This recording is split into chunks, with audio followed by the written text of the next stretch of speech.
Alors messieurs, j'aimerais qu'on illustre un petit peu votre approche de la gestion avec quelques cas d'investissement. Et on va commencer par AXA. Vous avez rentré récemment en portefeuille. C'est un titre qui s'est apprécié de près de 90% en 3 ans. Et vous estimez qu'il y a encore du potentiel. Où exactement? Alors, il y a 2 raisons pour lesquelles nous avons acheté AXA. La première raison, c'est que toutes les difficultés qu'a traversé AXA, et il ne faut pas oublier que si la performance est de 90% sur les 3 dernières années, c'est qu'elle avait été, au cours des 5 précédentes, catastrophique. Absolument. Catastrophique. Je crois que c'était moins 80%. Donc, première raison, il y avait des grosses difficultés aux États-Unis. Et la rentabilité des activités américaines, qui sont très importantes, non seulement en assurance, mais également en matière de gestion, en matière de gestion d'actifs, où AXA avait fait de grosses acquisitions aux États-Unis, s'est reconstitué, s'est rétabli. Donc là, c'était une épine dans le pied, et désormais, le problème est solutionné. Donc ça, c'est le grand soulagement.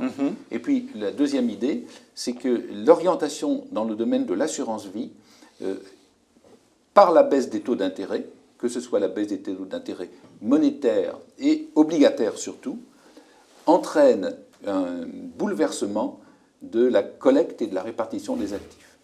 Aussi bien les autorités publiques que les assureurs, avec succès, poussent à de l'arbitrage entre le grand contrat sur lequel il y a la majorité de l'épargne des Français en dehors de l'immobilier, c'était le contrat d'assurance vie en euros. Eh bien, donc, constitué d'obligations d'État. Exactement. Dont les rendements se sont écrasés. Exactement. Donc ce contrat va rémunérer de moins en moins les porteurs, et donc le bon sens est d'arbitrer ce contrat et d'orienter les souscripteurs vers ce qu'on appelle les unités de compte, qui sont d'un meilleur rendement pour le porteur, pour le client, mais également pour la compagnie d'assurance. Alors meilleur rendement, mais également plus de risques. On est bien d'accord? Oui. Alors dans les unités de compte, vous pouvez graduer le risque en fonction de l'âge de votre souscripteur, en fonction de sa situation familiale et de ses objectifs. Vous avez toute une graduation. Vous n'êtes pas du tout obligé d'aller sur des fonds actions. Vous avez aussi des fonds patrimoniaux, vous avez des fonds obligataires, monétaires, toutes zones géographiques, etc. Donc vous pouvez très bien doser votre risque, vous constituez le cocktail qui correspond à la situation familiale de votre client. Donc vous estimez, Jean-François, que AXA, entre autres assureurs, a un potentiel d'amélioration de sa rentabilité via une réorientation de ses actifs vers les unités de compte, c'est ça? Je pense que ça doit y contribuer, oui. Et ce sera valable pour lui comme pour ses clients, d'ailleurs. Oui. Alors, est-ce que tout de même, on n'est pas face à une valeur qui est un peu onéreuse aujourd'hui? Quand on regarde les ratios de valorisation, on peut tout de même être un peu dubitatif par rapport à votre choix. Alors, ça dépend à quel endroit du cycle vous vous situez.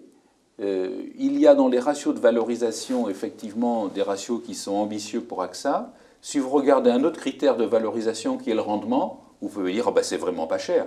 Parce que par rapport aux obligations d'État dont vous parlez, quand même le rendement d'AXA est 4 fois supérieur. C'est un titre que vous avez rentré cet été?